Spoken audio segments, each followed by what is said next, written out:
In Trump's second speech after his third indictment, where he went to Columbia, South Carolina, it was a totally different scenario than in Alabama. In South Carolina, Trump was extremely sweaty, extremely scared, and going back to his nonsensical rants, including about indoor plumbing. I'm not kidding. Trump went back to it. Indoor plumbing and water pressure. The guy is facing 3, soon to be 4 criminal indictments, and he's talking to us about water pressure. So, little things like your sink, you buy a sink and no water comes out. Right. Because they have regulators on the water. Even if you're in a state where water comes out of heaven all day long, doesn't make any difference. When you take a shower, I like to have, I have this gorgeous head of hair. When I take a shower, I want water to pour down on me. When you go into these new homes with showers, the water drips down slowly. You have suds, beautiful, nice, wonderful suds, a lot of money, Procter & Gamble, all that crap that they say is good. Probably cost them about 2 cents and they sell it for $10. But you can't, it takes you 10 minutes to wash your hair. You know what you do? You just stay in the shower about 10 times longer than you would have. It's the same. You probably use more water. Now, I'm now wondering whether the reason for Trump's returning to an obsession with water pressure is he is worried that prison showers are simply not going to give him the water pressure that he needs. I don't know. But of course, this is bizarre. Still obsessed with water pressure. And remember that all of his lies related to plumbing and heating and cooling, none of them have come true. It's a crazy thing that this happened. But remember when in the 2020 campaign, Trump said, if Joe Biden wins, you won't have air conditioning. If Joe Biden wins, you won't have indoor heating. If Joe Biden wins, you won't have energy. If Joe Biden wins, you'll have to flush your toilet 10 to 15 times. The dishwasher will have to be run multiple times. Your shower is just going to drip very quietly. Obsessed with the strangest things. And this guy is scared to death.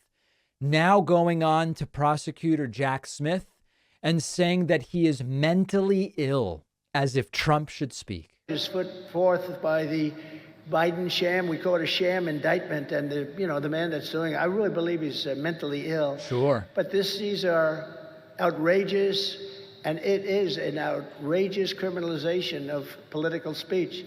They're trying to make it illegal to question the results of an election. That is a lie. And this gets back to trying to fight this case in the court of public opinion. Trump, his lawyers, spokespeople, MAGA people, some Republicans are saying this third indictment of Trump, the second federal indictment, is a dangerous criminalization of speech. It's merely Trump saying, I believe I won. In the third paragraph of the indictment, it says very clearly, this is not an indictment over what Trump said. Not only, this is the indictment, not only does Trump have the right to speak about the election, he has the right to lie about the election. Trump can say, I won.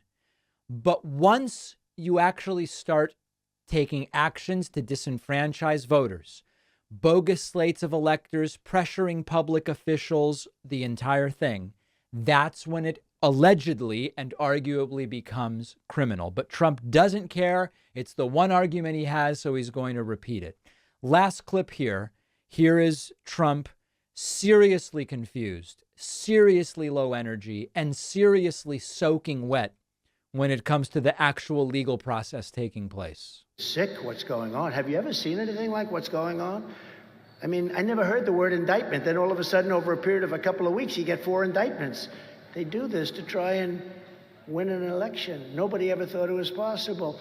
It's done in third world countries. It's not done in this country. And as Henry said, those indictments aren't worth the paper they're written on.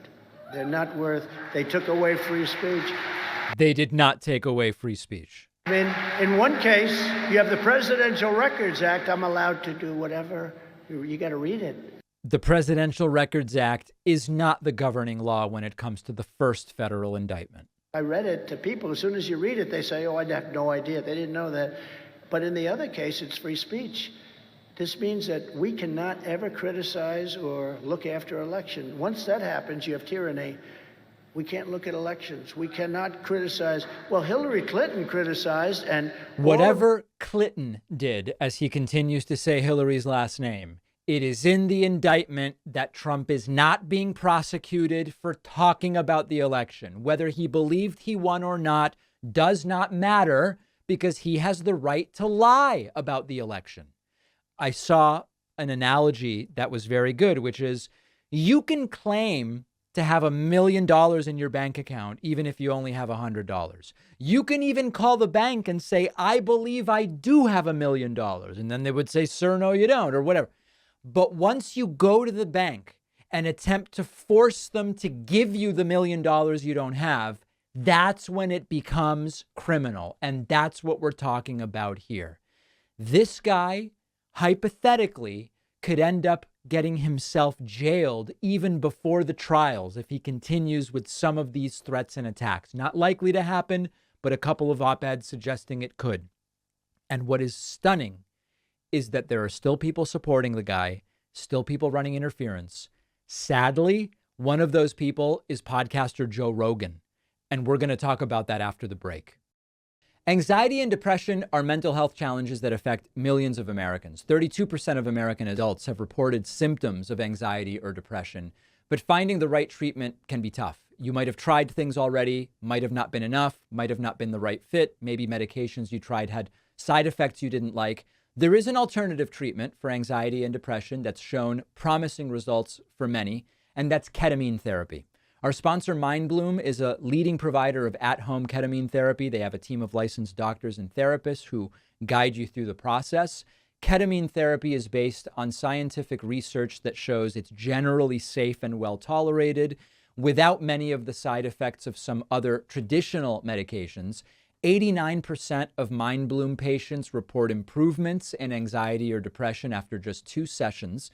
And MindBloom has a special offer for my audience. You can get $100 off your first 6-session program by going to mindbloom.com/Pacman and using the code Pacman.